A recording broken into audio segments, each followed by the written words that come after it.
have 106 days until Election Day, and in that time, we have some hard work to do. It's now been more than 24 hours since President Joe Biden stepped away from the 2024 presidential race and endorsed his Vice President Kamala Harris to take over as the Democratic Party's nominee. She is a leader that we need right now. I'm certainly ready for a female president. I have every confidence that she will beat Donald Trump in November. She can lead, that she will lead. She's shown she can lead. Central Texas Democrats have pledged their support to Vice President Harris as she moves closer to claiming the top spot on the Democratic ticket. A CBS News poll reveals registered Democratic voters think she should win the nomination, but in the Lone Star State, her popularity doesn't poll as well. Unfavorable ratings are higher than her favorable ratings. But Democratic leaders in Travis County continue to back her, with Travis County Attorney Delia Garza saying she could be particularly favored in the Austin area. Travis County loves women candidates. If you look at our Austin City Council is majority female still.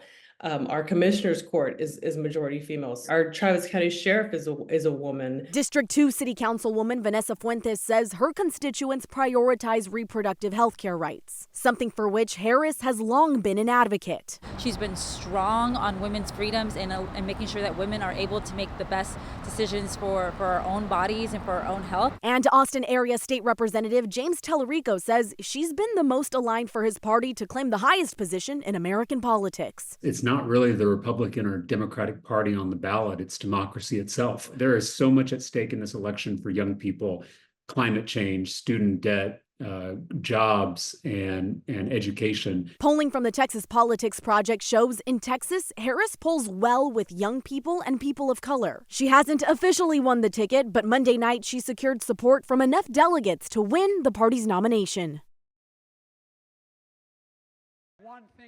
With President Joe Biden off the ticket, Democrats across the nation and here in Texas are lining up behind Vice President Kamala Harris to be the next nominee. But will her candidacy make waves in the Lone Star State? Virtually all public opinion surveys reveal that Kamala Harris is underwater with Texas voters and that her unfavorable ratings are higher than her favorable ratings. And that pretty much hasn't changed over time.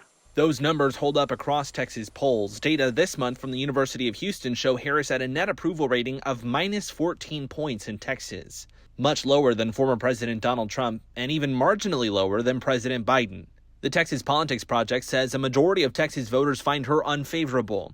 But there are a few key demographics where Harris does have support: Black voters and younger voters. I do think we now have an opportunity to tell a new and energizing, persuasive story in an election where voters have been really exhausted. In Texas, where Latina voters are expected to play a significant role, Harris still has a sub-zero approval rating. But the Texas Politics Project says it's been rising in recent months. Having Harris on the top of the ticket, I think, helps Colin Allred in terms of mobilizing younger voters and African-American voters to turn out. But it hurts Colin Allred in aiding the Ted Cruz narrative that he's just another far-left Democrat. Regardless of the rapid turn of events, Harris likely isn't going to be the nominee for some time, ahead of next month's Democratic convention.